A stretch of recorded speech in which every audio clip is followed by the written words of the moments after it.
오늘 우리에게 주시는 하나님의 말씀은 신명기 11장 22절부터 29절까지 말씀입니다.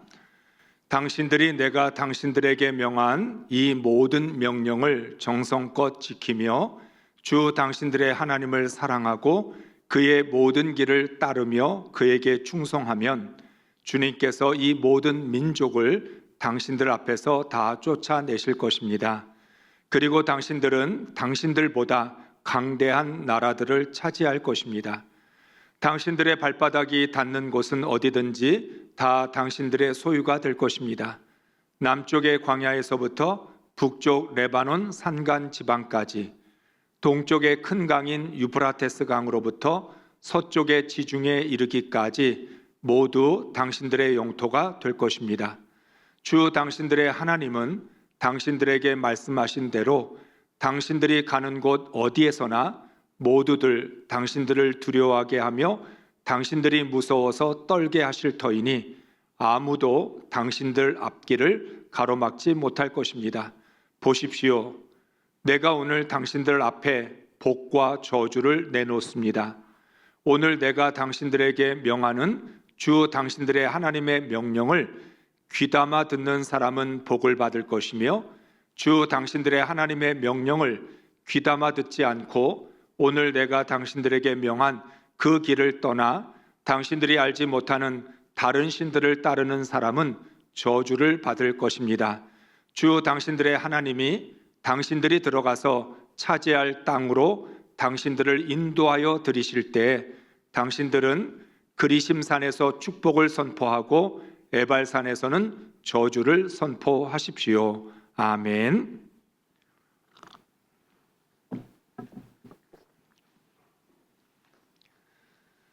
할렐루야. 한 주간 동안 인생의 정원사이신 하나님께 모든 것을 맡기셨습니까? 때를 따라 이른 비와 늦은 비를 내려주시는 하나님의 은혜를 체험하셨습니까? 여러분, 옆에 있는 분들을 한번 쳐다보시면 좋겠습니다. 지금 옆에 있는 분 얼굴을 보면서 얼굴에 근심이 있어요? 없어요? 한 번 더 불안해하는 것 같아요? 평안한 것 같아요? 사람들은 자신의 감정을 표현하기도 하고 감추기도 하지만 마음의 상태는 어떤 형태로든지 나타나게 됩니다. 우리가 사람들의 얼굴을 보면서 얼굴이 왜 어두워? 무슨 걱정이 있어? 불안한 일이 있어? 라고 묻게 되지요. 어떤 사람들은 자신의 감정을 감추기 위하여 오바를 합니다. 안 그런 척, 괜찮은 척, 걱정이 없는 척, 막 그렇게 행동을 합니다. 그럼에도 불구하고 그런 오바하는 행동 속에서 그 마음의 상태는 나타나게 됩니다. 하나님께서 이스라엘 백성들에게 계속해서 두려워하지 마라, 무서워하지 마라 말씀을 합니다. 인생은 늘 두려움의 연속이고 불안과 걱정의 연속입니다. 우리는 스스로가 두려워하지 않으려고, 불안해하지 않으려고 마음을 먹어도 우리의 마음을 다스리기가 어렵습니다. 사람마다 조금 유형이 다르니까 어떤 사람은 굉장히 낙관적이에요. 난 걱정 안 해. 난 그냥 잘 될 거라고 믿어. 나는 내 인생에 문제가 없을 거라고 생각해.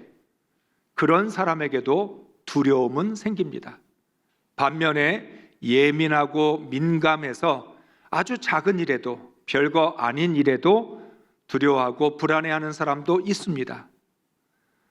사람의 성격에 따라서, 유형에 따라서 차이는 있을지 몰라도 우리 인생에서 모두가 다 공감하는 건 한 번 두려움이 생기기 시작하면 이 두려움을 다스릴 수가 없다는 거예요. 마음속에 불안이 일어나기 시작하면 이 불안을 멈출 수가 없습니다. 여러분, 그런 CF를 보셨나요? 불안을 이길 사람은 없습니다. 그러나 불안을 이길 수 있는 약은 있습니다. 안정액. 저는 그 CF를 볼 때마다 참 잘 만들었다. 그래, 맞아. 불안을 이길 수 있는 사람은 아무도 없어. 그런데 불안을 이길 수 있는 약은 있다. 우리에게는 그 약이 구약과 신약이죠. 말씀입니다. 하나님께서는 우리에게 말씀을 주셔서 그 말씀으로 두려움을 이기고 불안을 이기라고 합니다. 하나님을 믿는 사람들에게도 두려움과 불안은 피할 수 없는 일이죠. 우리가 하나님을 찬양하고 기도합니다. 말씀을 읽고 우리가 마음을 다스려 보려고 합니다. 예배를 통해서 우리가 우리 마음에 있는 걱정을 내려놓으려고 합니다. 그런데 어떨 때는 예배 시간 내내 내 마음의 두려움에 사로잡혀서 예배를 드린 건지 아닌지 알 수 없는 경우들이 있습니다. 예배를 드리는 동안 내내 걱정과 근심에 짓눌려서 내가 무슨 찬양을 불렀고 무슨 말씀을 들었는지조차 생각이 나지 않을 때도 있습니다. 이만큼 두려움과 불안은 강력합니다. 사람마다 나는 내 마음을 컨트롤할 수 있어, 나는 내 의지를 가지고 내 마음을 다스릴 수 있어 큰 소리를 쳐도 그것은 자기의 그 큰 소리를 책임질 수 없어요. 왜냐하면 나도 모르는 사이에 두려움의 포로가 되고 불안과 걱정에 사로잡히기 때문입니다. 내 의지가 있든 없든 상관이 없어요. 그렇기 때문에 하나님께서 두려워하지 마라, 무서워하지 마라, 불안해하지 말라라는 말은 선택하라고 하는 뜻입니다. 너 지금 두려워할 수밖에 없는 상황에 놓여 있지? 너 불안한 것이 있지? 너 지금 걱정되는 일이 있지? 그런데 그 상황에서 넌 뭘 선택할래? 계속해서 두려워하는 걸 선택할래? 아니면 하나님을 믿고 의지할래? 믿음을 선택할 것인지 두려움을 선택할 것인지를 우리에게 묻습니다. 그런데 여기에서도 중요한 것이 하나가 있습니다. 저는 하나님을 믿습니다. 하나님을 신뢰할게요. 하나님 의지할게요. 하나님을 믿고 의지하면 내 안에 평안이 생겨나는데 문제는 뭐냐면 그 평안은 서서히 생겨난다는 거예요. 두려움은 단번에 우리를 사로잡는데 평안이라는 건 단번에 생기지 않습니다. 지속적으로 하나님을 신뢰하고 의지할 때, 하나님을 믿기로 선택할 때 조금씩 내 안에서 평안이 커지기 시작하고 평안이 커지면 두려움은 작아집니다. 반대로 두려움을 선택하면 내 안에서 평안은 점점 더 사라집니다. 결국 두려움을 커지게 할 거냐, 평안을 커지게 할 거냐, 그것은 전적인 우리의 선택이라는 거죠. 우리가 하나님을 믿기로 작정하고 하나님 두려워하지 않기로 선택했습니다. 그럼에도 불구하고 지금 내 안에 평안은 생각보다 크지 않습니다. 끝까지 주님을 신뢰하고 의지할 때 평안에 사로잡히는 은혜가 있게 될 것입니다. 이스라엘 백성들이 가나안을 향하여 나아가야 합니다. 지금 이스라엘 백성들은 어디에 있죠? 가나안을 들어가기 직전 모압 평지에 모여 있습니다. 이스라엘 백성들은 오늘이라고 하는 이 모압 평지에서 과거라고 하는 애굽에서부터 여기까지 오기까지의 인생을 되돌아보고 동시에 앞으로 들어갈 가나안을 바라보고 있습니다. 오늘에서 지난 시간을 되돌아보고 앞을 내다보고 있다라고 하는 거예요. 그런데 이 오늘이라고 하는 모압 평지에서 이스라엘 백성들은 좀처럼 두려움을 떨쳐버릴 수가 없었던 거예요. 왜 그럴까요? 자신들이 광야 40년 동안 제대로 믿음으로 살지 못했어요. 불순종했고 하나님을 거역했습니다. 그래서 하나님의 심판을 받은 사람들 보았습니다. 불평하고 원망하다가 뱀에 물려 죽기도 하고 불이 나와서 그 불이 그 사람들을 삼키는 것도 보았고 실제로 출애굽 1세대들의 대부분이 이 광야에서 죽은 것을 본 것이죠. 그러니까 지금 이 상황에서 과연 우리는 가나안에 들어갈 수 있을까? 아무리 하나님께서 가나안을 주시겠다고 약속하시고 너희들은 가나안을 차지할 것이다 라고 말씀을 하셔도 과연 들어갈 수 있겠냐는 거예요. 사람들은 당연히 계산하고 계획을 세울 수밖에 없어요. 여러분, 가나안에 들어간다 그러면 뭐부터 하죠? 어떻게 가나안을 들어가야 되는지 계획을 세우고 방법을 찾게 됩니다. 그리고 가나안에 들어갈 수 있는지 없는지 계산도 해봅니다. 그런데 지금 이스라엘 백성들의 마음속에는 아무리 계산을 해봐도 답이 나오지 않아요. 자기들의 상태를 보면 우리가 무슨 수로 가나안에 들어갈 수 있겠느냐. 왜냐하면 지금 이스라엘 백성들은 광야 40년 동안 광야를 떠돌던 유목민족이에요. 가나안 족속은 오랫동안 그 자리에 뿌리를 내리고 살았던 원주민이에요. 그러면 떠돌이 인생을 살았던 자신들이 그곳에 정착하고 뿌리를 내리고 살고 있는 이 가나안 족속을 이길 수 있겠냐는 거예요.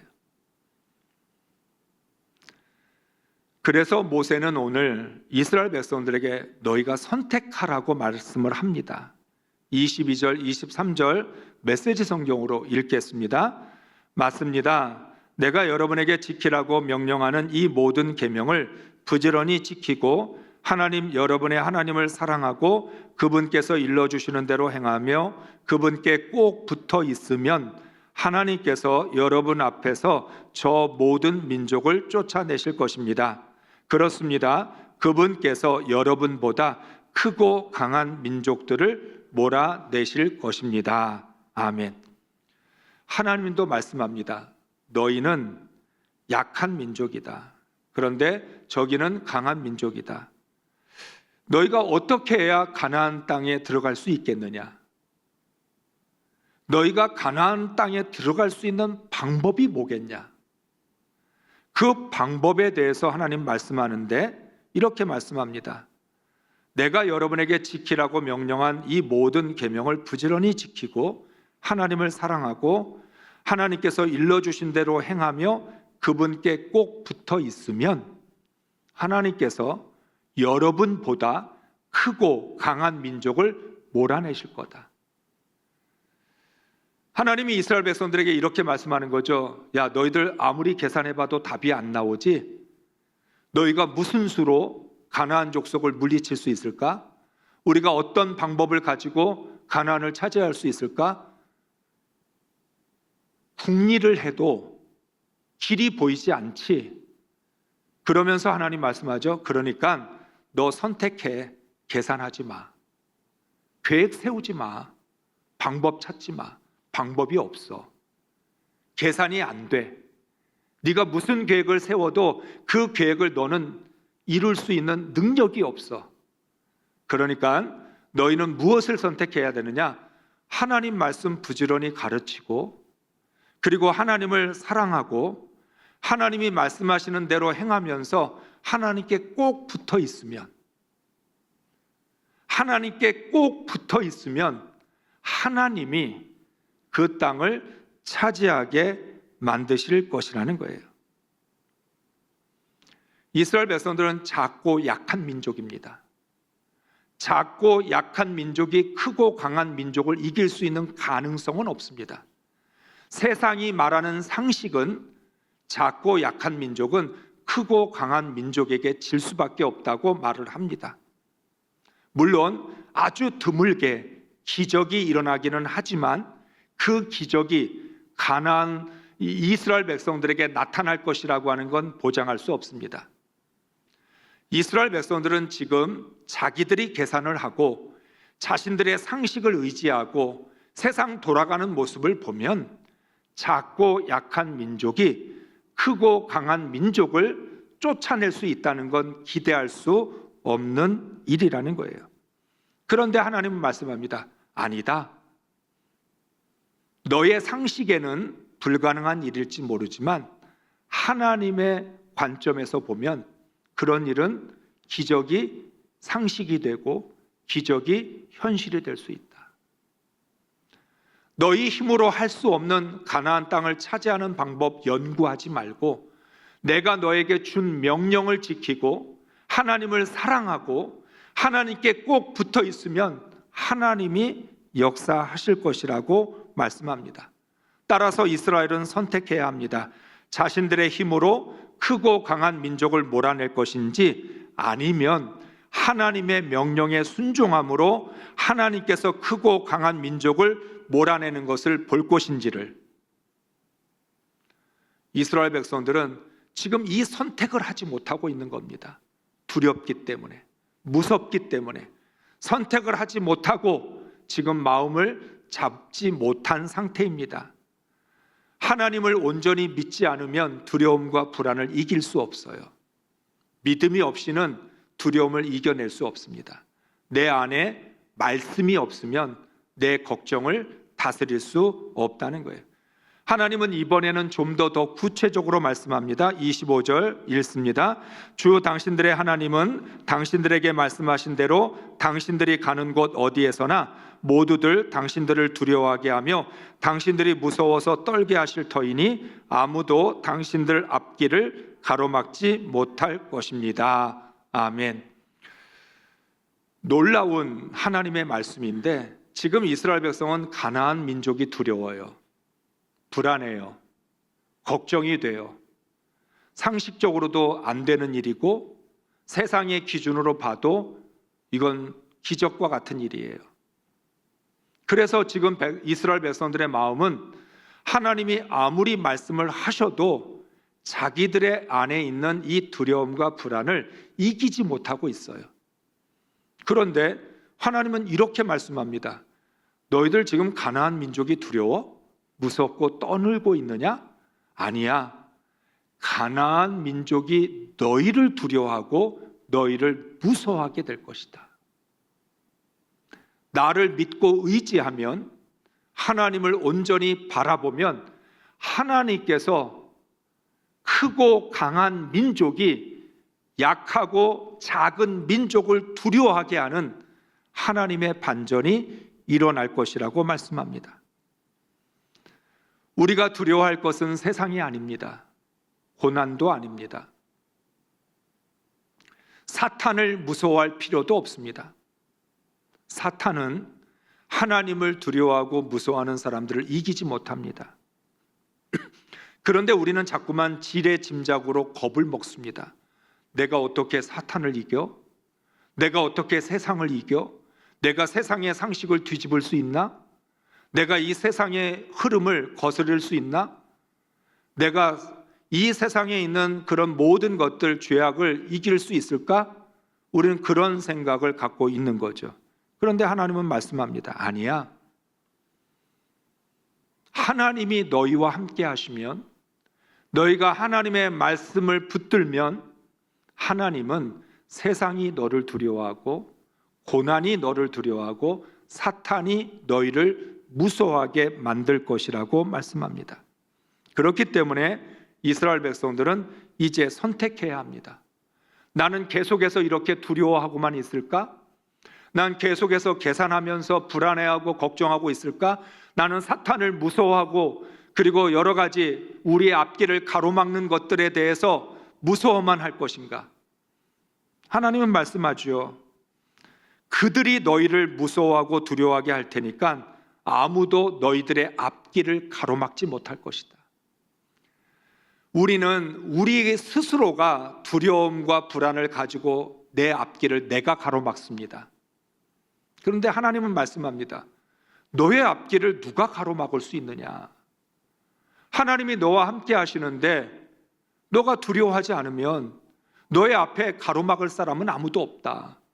문제는 네가 스스로의 감정에 빠져서 두려움과 불안에 사로잡혀서 네가 네 앞길을 가로막고 있는 거지 아무도 너의 앞길을 가로막을 수 없다. 너가 하나님의 말씀에 순종하고 말씀을 지키는 한, 하나님을 사랑하고 하나님께 꼭 붙어 있는 한 어느 누구도 너의 앞길을 가로막을 수 없다고 말씀합니다. 그러면서 하나님은 이제 이스라엘 백성들이 가나안에 들어가게 될 텐데 너희들 앞에는 선택의 갈림길이 있을 것이라고 말씀합니다. 바로 복과 저주의 갈림길입니다. 26절부터 28절까지 메시지 성경으로 읽습니다. 시작.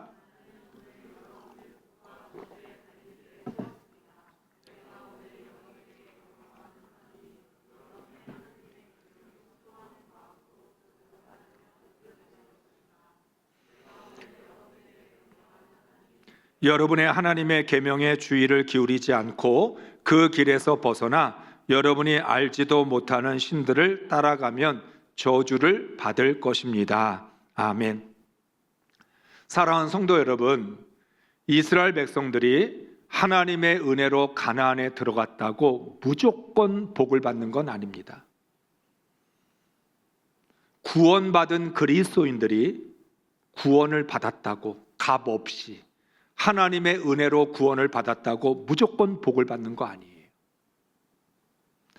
가나안에 들어가는 것은 하나님의 은혜로 들어갔지만 그 가나안에는 복과 저주의 갈림길이 있습니다. 이스라엘 백성들이 무엇을 선택하느냐에 따라 복과 저주가 달라집니다. 복의 길로 가게 되면 복을 받게 되겠지만 곁길로 빠져서 저주의 길에 들어서게 되면 멸망할 것입니다. 구원받은 그리스도인들이 구원을 받았다고 무조건 복을 받는 게 아니라 구원받은 그리스도인들의 앞에도 복과 저주의 갈림길이 있는데 내가 무엇을 선택하느냐에 따라서 달라지게 됩니다.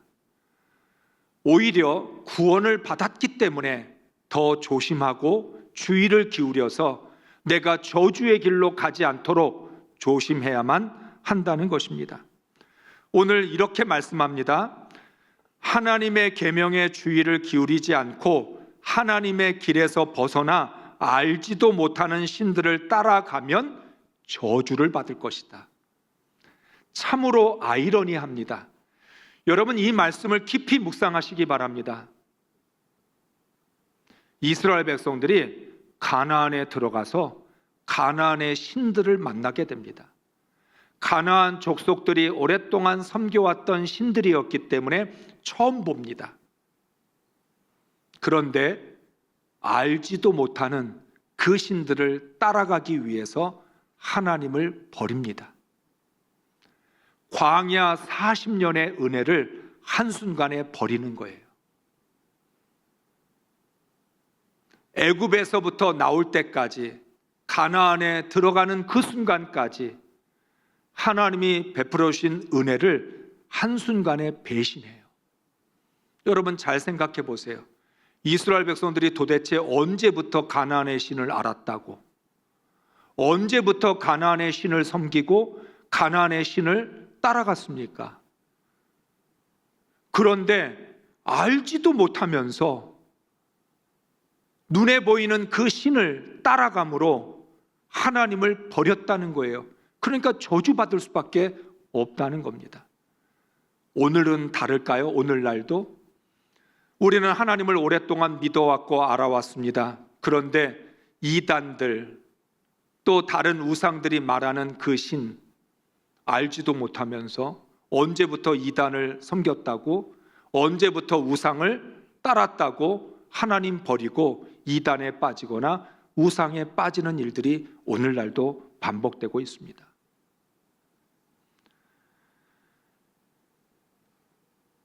사람은 눈에 보이는 것에 약합니다.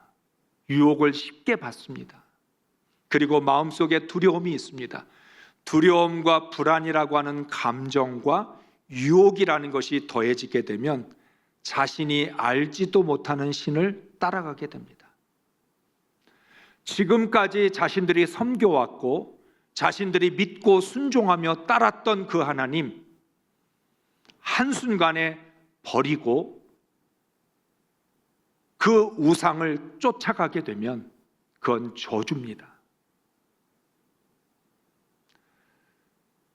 그런 면에서 우리가 하나님을 믿을 수 있다는 것 자체가 복이에요. 딴 길을 가지 않는다는 것, 유혹을 받지 않는다는 것, 유혹을 받아도 넘어가지 않는 것 자체가 복이에요. 저주는 뭐예요? 꼭 망해서 저주가 아니라 알지도 못하는 신들을 따라가게 되는 것 자체가 저주라는 것입니다. 그러면서 오늘 중요한 키워드가 3가지가 나옵니다. 듣고 의지하며 따라가야 된다. 하나님의 말씀을 들어야 되는데 어떻게 말씀을 들으라고 하냐면 순종하는 마음으로 들으라는 것입니다. 여러분 지금 귀로 말씀 듣고 있죠? 귀로만 듣지 말고 가슴으로 들어야 돼요. 그런데 이 가슴에 순종하는 마음이 있으면 하나님 말씀이 잘 들려요. 그런데 내 안에 순종하는 마음이 없으면, 믿음이 없으면 하나님 말씀이 잘 안 들려요. 또 들린다 할지라도 한 귀로 들어와서 한 귀로 나가버려요.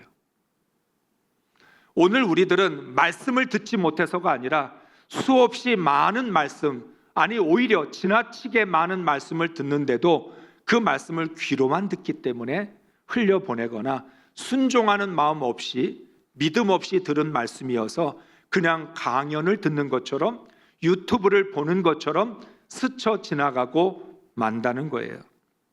하나님의 말씀은 순종하는 마음으로 들어야 할 뿐만 아니라 주의를 기울여서 들어야 합니다. 그리고 들은 말씀은 내가 의지해야 되고 그 말씀을 반드시 따라가야 합니다. 하나님의 말씀을 들어놓고는 눈에 보이는 길을 따라간다면, 하나님의 말씀을 들어놓고는 알지도 못하는 신들을 쫓아가게 된다면 그는 저주의 길을 가게 되는 거죠. 모세가 신명기 6장에서부터 시작해서 계속해서 쉐마의 말씀을 합니다. 쉐마라는 단어는 이런 뜻이잖아요. 들으라 이스라엘아. 이 말은 굉장히 중요한 의미가 있는데 모세가 이렇게 말하는 겁니다. 야, 이스라엘 백성들아, 좀 말씀 좀 들어라. 그런데 귀로 듣지 않아서 들으라고 얘기하는 게 아니라 너희들 제발 귀로만 듣지 말고 너희들의 영혼으로 말씀을 듣고 너희들의 심령으로 들어 순종하는 마음으로 듣고 믿음으로 들어서 그 말씀이 너희 마음속에 저장이 되고 너의 골수에 새겨지고 그리고 그 말씀을 의지하여 따라갈 수 있도록 말씀을 들으라는 것입니다. 말씀을 주의를 기울여서 들어야 하기 때문에 이렇게까지 말합니다. 손목에 메고 미간에 붙이고 집 문설주와 바깥문에 기록해야 된다. 한마디로 말하면 날마다 말씀을 보고 듣고 말씀의 인도함을 받아야 된다는 거죠. 손목에도 메고 미간에도 붙이고 집 문설주와 바깥문에도 기록해라. 오늘 우리들은 이 말씀을 조금이라도 흉내내려고 집안에다가 말씀 액자를 걸어놓기도 하고 십자가의 목걸이를 걸기도 하고 문 바깥에 교패를 붙이기도 합니다. 그런데 이 정도 가지고 안 돼요. 지금 모세가 이야기하는 손목에 메고 미간에 붙이고 집 문설주와 바깥문에 이 말씀을 기록하라라고 하는 건 정말 사방에 말씀에 둘러싸여서 도무지 말씀을 벗어날 수 없을 만큼 너희 스스로가 말씀에 꼼짝 못하도록 너희들이 그 말씀에 매여야 된다는 거예요. 그러면 어떻게 해야 될까요? 오늘날로 이야기하면 여러분 말씀 들을 때 말씀 노트 가지고 적으셔야 돼요. 오늘 이 시간 순간순간마다 깨달음을 주시면 적어야 돼요. 오늘 이 말씀이 나에게 무엇을 말하고 있는지 내가 이해한 것을 적어야 돼요. 여러분 말씀을 꼼꼼하게 적어야 돼요. 그리고 한 주간 동안 세상에 나가서 살아갈 때 우리 교회 오늘 이 말씀 여러분 유튜브로 계속 들어야 돼요. 새벽 기도의 말씀과 주일 예배의 말씀은 신앙의 기본이고 본질이에요. 이게 안 되면 말씀 없이 사는 거예요. 여러분의 기억력을 의지하십니까? 여러분의 기억력을 믿습니까? 머리가 좋은 사람도 세상에 나가서 분주하게 살다 보면 다 잊어버려요. 이 말은 하나님의 말씀을 마음에 저장하고 새기기 위하여 얼마나 많은 수고와 노력, 몸부림이 있어야 되는지를 말씀하고 있습니다. 손목에 메고 미간에 붙이고 집 문설주와 바깥문에 기록한다는 것은 그 당시의 기준으로 볼 때 하나님의 말씀을 철저히 배우고 가르치고 새기고 듣고 따라간다, 주의를 기울인다라고 하는 의미인 거죠. 그러면 이 말씀을 오늘을 살아가는 우리들에게 적용하면 나는 얼마나 말씀에 주의를 기울이고 있는가? 나는 얼마나 하나님의 말씀을 집중해서 듣고 있는가? 나는 얼마나 하나님의 말씀을 철저히 따라가고 있고 그 말씀에 붙들리고 있는지, 이것에 대한 말씀이라는 거예요. 우리는 하나님의 말씀을 강연으로 듣는 게 아니잖아요.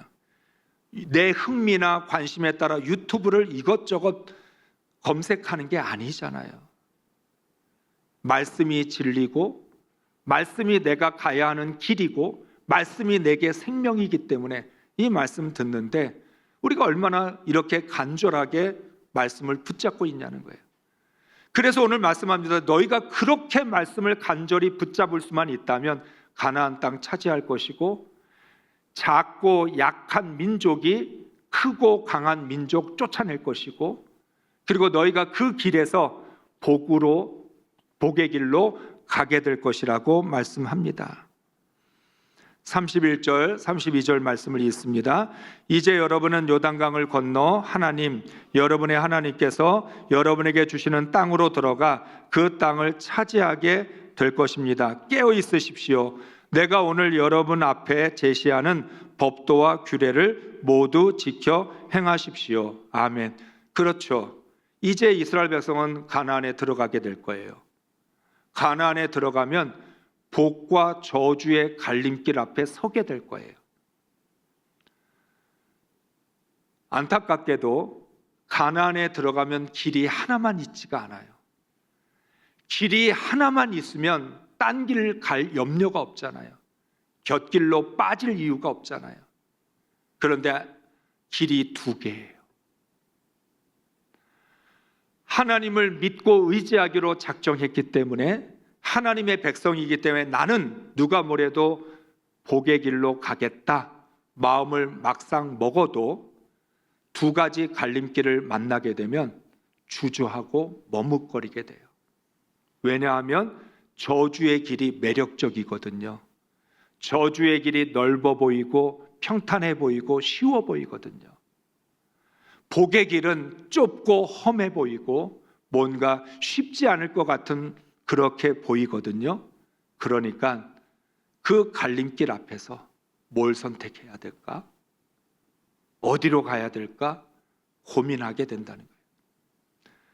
우리가 경험하지만 운전하면서 내비게이션 안내를 받으면서도 길을 잘못 들어서요. 내비게이션 지도를 보면서도 갈림길이 나오면 이 길인지 저 길인지 순간적으로 헷갈려요. 우리 스스로 경험하잖아요. 내 눈으로 보면서 내가 지금 이 음성 안내를 받으면서도 갈림길에 섰을 때 잘못 들어서지 않을까 생각하게 되잖아요.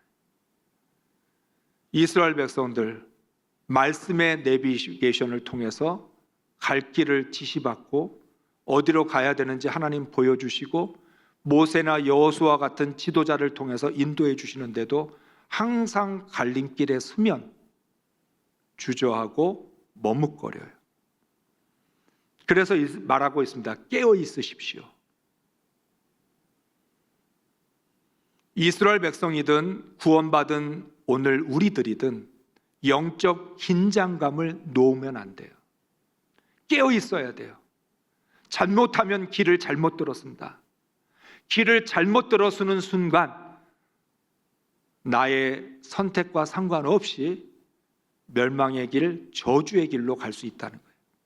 이게 얼마나 중요한 것인데, 인생에 있어서 얼마나 중요한 것인데 깨어있지 않으면 안 되고 분별하지 않으면 안 되는 거고 영적 긴장감을 갖지 않으면 안 된다는 거죠. 많은 그리스도인들이 자신 앞에 복과 저주의 갈림길이 있다는 걸 깨닫지 못하고 눈에 보이는 길로만 달려갑니다. 인생은 선택입니다. 매일매일 내 앞에는 복과 저주의 갈림길이 있습니다. 길이 하나만 있으면 좋을 텐데 갈림길 때문에 우리는 늘 헷갈려하고 혼란스러워합니다. 무엇을 선택할 것인지 우리가 바르게 결정해야 합니다. 선택할 수 있는 지혜와 분별력을 갖기 위해서 깨어 있어야 되고 영적 긴장감을 가져야 됩니다. 분별하기 위해서는 말씀이 있어야 되고 성령이 충만해야만 합니다.